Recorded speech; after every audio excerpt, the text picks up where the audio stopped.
Hey guys, and welcome back to the channel. Honestly, there's never a day when I wake up and I don't think to myself, what will it be today? What crazy stuff is going to happen today in crypto? It never ceases to amaze me. I got involved with this. We would have like one drama and be like, thank God that's over. But now I've learned it doesn't stop. It just ramps up. And it keeps happening and it keeps happening. So I know a lot of you are going to be very interested in the attack, what happened, what we learned from it, what we can do from it, and how really to proceed in a mature manner, because I'm already starting to see the panic kind of kick in and everybody's kind of got their way that they feel that this should be fixed. And it's really interesting because one of the people that are suggesting to 10x the gas fees has no projects on chains, never built anything, doesn't develop anything. You know, I can't really say much more about the guy, but he doesn't do anything. So 10xing the gas fees for someone like him doesn't mean anything. But what I can say for certain is if you 10x those gas fees, you are all going to be paying for your own transaction fees on the Autocompound module. I will not be paying for them. And it's any validator that thinks they're going to be able to afford to pay 10x gas fees on auto compounding fees, they're kidding themselves. They're going to run dry very quick. So I don't think this is a solution. So there's lots of stuff to talk about. And what I'm going to be doing is a video with myself and Strafcol, like I said, going over all of the ins, all of the outs, all of the ups, all of the downs, and all of the different things that are really going on. We'll crush it down into like a 20-30 minute video for you guys, even if I have to edit out any sidetracking and stuff like that. So keep an eye out for that one today. It's going to be really interesting. So let's move over to the Commonwealth first. What am I doing? I forgot where we are. Where are we, guys? Can anybody tell me in the comment section? Let me know in the comment section. Where are we? We are at the halving event. We are so close to it. The predicted date has actually changed now to April 19th at 9:55. It keeps moving between 6 p.m. on April 19th to around 2 to 3 a.m. on April 20th. So it's going to be really interesting to see how this lands. We know about block speeds, block heights, and everything like that on Lunar Classic. It's something we're quite fortunate with to have that vast knowledge base from being involved in a cryptocurrency. You've actually all learned a lot here, far more than someone in the SHIB community would probably know if they're a SHIB maxi, so to speak. And we're all LUNC maxis here. Now, anyway, getting sidetracked. Speaking of being sidetracked, but this is really good. Don't forget where we are. Don't forget all of the pain that you've been through to get here. So let's move over to the Commonwealth. Let's keep this steam train running. We've got Christopher Harris being Jill himself with his 2 validators wanting to 10x those gas fees. That'd be great for validators, by the way, folks, because they'll actually be getting a higher share of those gas fees. So this really benefits him, like really benefits him.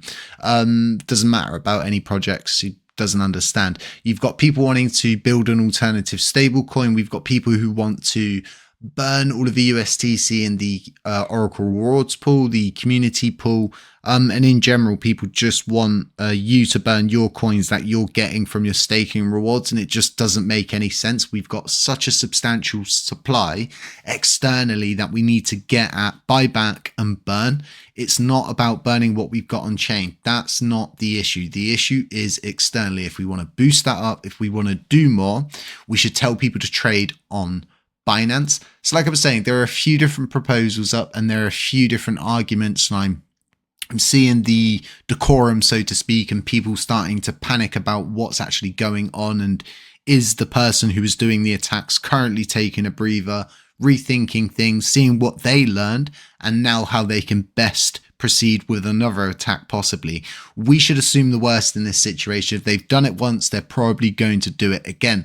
So like I said, Jesus wants to 10x the gas fees. You've got another person who wants to decrease the max block size. I've asked if this is Genuine Labs. A couple of people have said yes, a couple of people have said no, mixed opinions, not getting a direct response from Genuine Labs themselves. I've asked a couple of other developers if they've spoken to them. They've said no, they're in the same boat. So we'll have to wait to get a direct response on this. I did check their Twitter early this morning when I first got up and had my coffee, but there was nothing there in attachment to this. So I don't know, maybe they'll drop an announcement. Established Terra Classic team, absolutely not interested in this. They haven't made the effort to do all of the ins and outs, cross the T's, dot the I's, Commonwealth, this, that, and the other. Not going to be voting on this. This will just cause more confusion. If it did pass, it's just not worth it.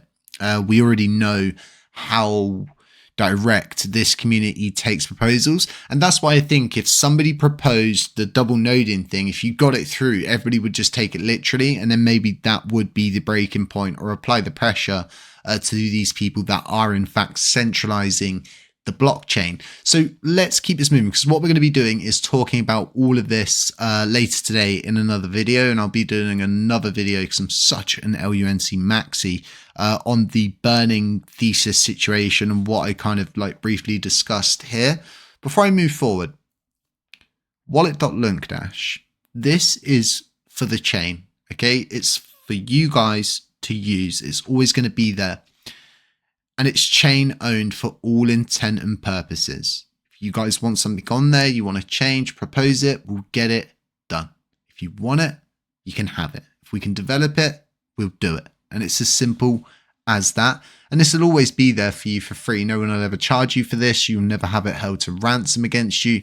Like I said, it will always be there. So let's keep this moving. What I now want to do is go over to the dashboard, because speaking of the burning and external coins, this is actually a really good way to kind of show off some of the new technology we've just got on LUNC Dash for everybody. I think this is really good because inherently this is just like Finder. If you don't know what Finder is, whenever you go and click on a transaction on Luna Classic, it normally takes you to Finder, and we don't have we don't have a LUNC-Dash.Finder. We're working on it. It's not something that is at the top of the list, if that makes sense. It's not something you require right now to continue your journey. So we are working on other stuff. So let me bring this up. So what you're looking at here is the balances section of LUNC Dash. What I've done is grab the Binance Hot Wallet. And what I'm going to do is search the Binance Hot Wallet. And as you can see, we've got a lovely graph appeared.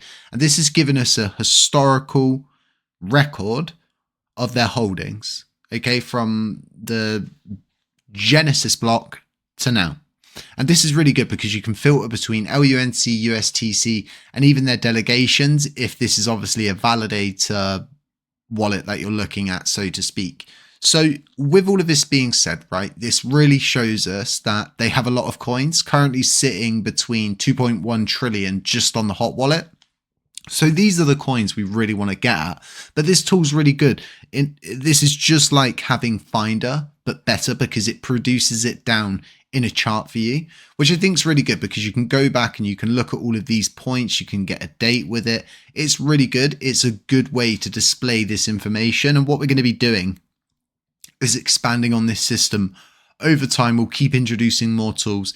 And if we can add CW20 tokens into this where you can filter them in and out, we'll do that as well. Now, if you don't know about the CW20 token section on here, we've brought this forward for all of you that are getting involved in meme coins, because we believe that you should have the information that is relevant to what you're involved in, so to speak. We don't know what coins you're involved in, but what we can do is we can actually ask the blockchain, and what the blockchain is giving us is all of the CW20 tokens. Now, a coin like Base, as you can see here, is a CW20 custom token. Our crawler will not crawl for those. There's not many crawlers that can.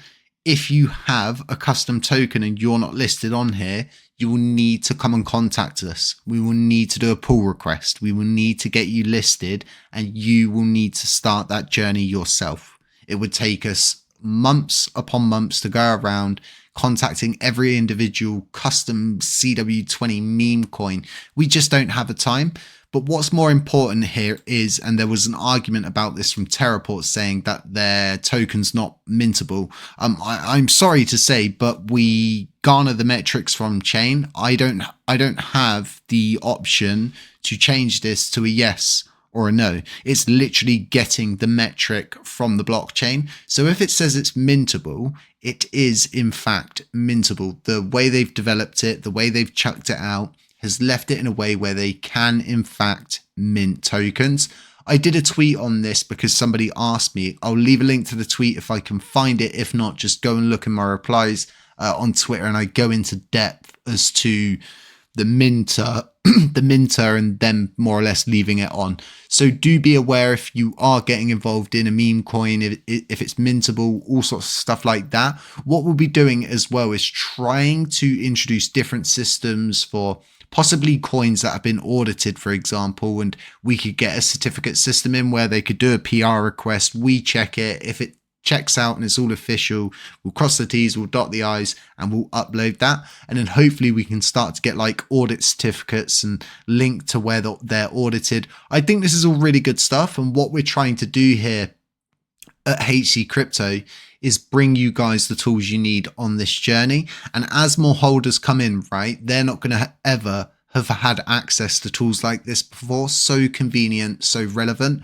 And what I want to do as well is build out a validators tab where we more or less take the technology that other people have kind of brought forward on the validating side of things and get that all on LUNC Dash. So you guys have every single thing that you need here moving forward, and it'll all be tied in a pretty little bow into the wallet system.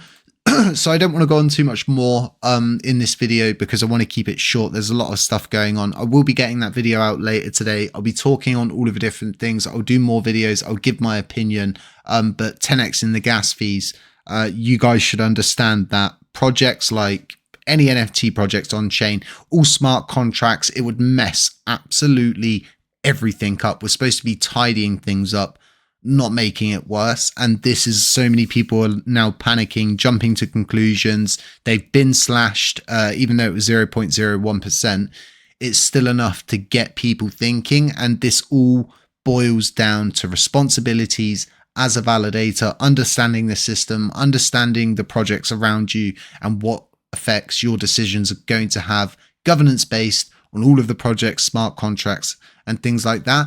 And I think the time of paper cut validators is going to come to an end very soon. If the price continues to go down, it just gets harder and harder and harder. But what people need to understand is those validators that are centralizing things and are double noding, they have the opportunity to sell out a lot of those coins at the peak, right? And then they just buy, I don't know, the price goes down by 300%. And they're buying 3x the amount of coins they had originally. And then it builds up like that with the self-stake. Because of the DCM commissions system, they earn a lot from this blockchain. And that's why you see a lot of validators are now starting to build up their self-stake. So these are all things we need to be aware of, we need to absorb, and we need to understand moving forward on this journey.